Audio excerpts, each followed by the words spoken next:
आज हम एक सफर पर चलने वाले हैं, एक ऐसी संख्या की कहानी जो पिछले 4000 सालों से इंसानों के लिए एक पहेली बनी हुई है।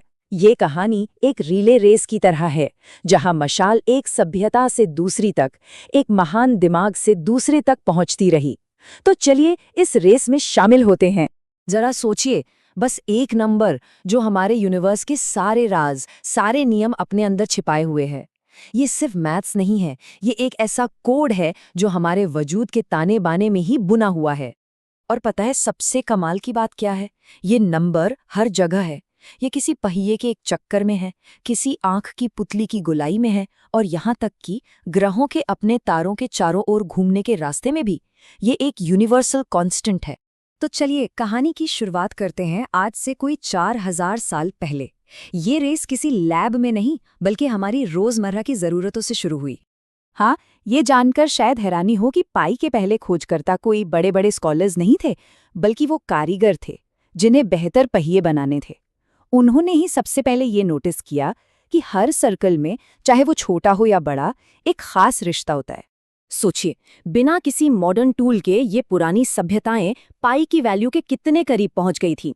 बेबीलोन के लोगों ने 3.125 का अंदाजा लगाया और मिस्र के लोगों ने 3.160 का। ये इंसानी दिमाग की कारीगरी का एक जबरदस्त उदाहरण है। अब इस रिले रेस की मशाल उस धावक के हाथ में आती है जो इस खेल को हमेशा के लिए बदलने वाला था, महान ग्रीक मैथमेटिशियन आर्किमिडीज। आर्किमिडीज का तरीका ना कमाल का था और बहुत ही क्लेवर। उन्होंने क्या किया कि एक सर्कल को दो पॉलीगन यानी बहुभुजों के बीच में फंसा दिया, और जैसे जैसे वो पॉलीगन की साइड्स बढ़ाते गए, वो सर्कल के और करीब आते गए। इससे पाई की वैल्यू एक छोटी सी रेंज में सिमट कर रह गई। 96 साइड्स वाले पॉलीगॉन का इस्तेमाल करके आर्किमिडीज ने ये साबित कर दिया कि पाई की वैल्यू 223.71 और 22/7 के बीच है, और यहीं से 22/7 पाई का सबसे फेमस अप्रॉक्सीमेशन बन गया, जो हम आज भी इस्तेमाल करते हैं। लेकिन अफसोस आर्किमिडीज अपना काम पूरा नहीं कर पाए, क्योंकि रोमन सैनिकों ने उनकी हत्या कर दी। कहते उनके आखिरी शब्द थे, मेरे सर्कल्स को डिस्टर्ब मत करो। और उनकी मौत के साथ ही यूरोप में पाए पर रिसर्च जैसे थम सी गई, लगभग 1000 साल के लिए। लेकिन रेस खत्म नहीं हुई थी। मशाल अब पूरब की तरफ बढ़ चुकी थी, जहां मैथ्स की लॉ अब भी जल रही थी। चीन में लियू हुई और जू चोंगजी ने आर्किमिडीज के तरीके को एक नए लेवल पर पहुंचा दिया। जू चोंगजी ने तो 12,000 साइड्स वाले पॉलीगन से पाई की वैल्यू निकाली, और उनका ये रिकॉर्ड 800 सालों तक कोई नहीं तोड़ पाया। फिर भारत में माधव ने इन्फिनाइट सीरीज का आविष्कार करके कैलकुलेशन का एक बिल्कुल नया ही दरवाजा खोल दिया। मतलब ये एक बहुत बड़ा गेम चेंजर था। अब पाई को कैलकुलेट करने के लिए हजारों साइड्स वाले पॉलीगन बनाने की जरूरत नहीं थी। इनफाइनाइट सीरीज से मैथमेटिशियंस सिर्फ अलजेब्रा का इस्तेमाल करके पाई की वैल्यू निकाल सकते थे। सदियों तक तो ये रेस सिर्फ पाई की वैल्यू निकालने की थी। लेकिन फिर 18वीं सदी में आया कहानी में सबसे बड़ा ट्विस्ट। अब सवाल ये नहीं था कि पाई क्या है, सवाल ये था कि पाई कैसा है। हम सब ने स्कूल में यही पढ़ा है ना, कि पाई मतलब 22/7। लेकिन ये सच नहीं है, ये बस एक बहुत अच्छा अंदाजा है। 18वीं सदी में जोहान लैम्बर्ट ने साबित किया कि पाई की असली पहचान कुछ और ही है। लैम्बर्ट ने साबित किया कि पाई एक इरैशनल नंबर है। इसका मतलब है कि इसके डेसिमल के बाद के अंक कभी खत्म नहीं होते और ना ही कभी कोई पैटर्न रिपीट करते हैं। इसीलिए इसे 22/7 जैसे किसी सिंपल फ्रैक्शन में ठीक ठीक नहीं लिखा जा सकता। और कहानी यहीं खत्म नहीं हुई।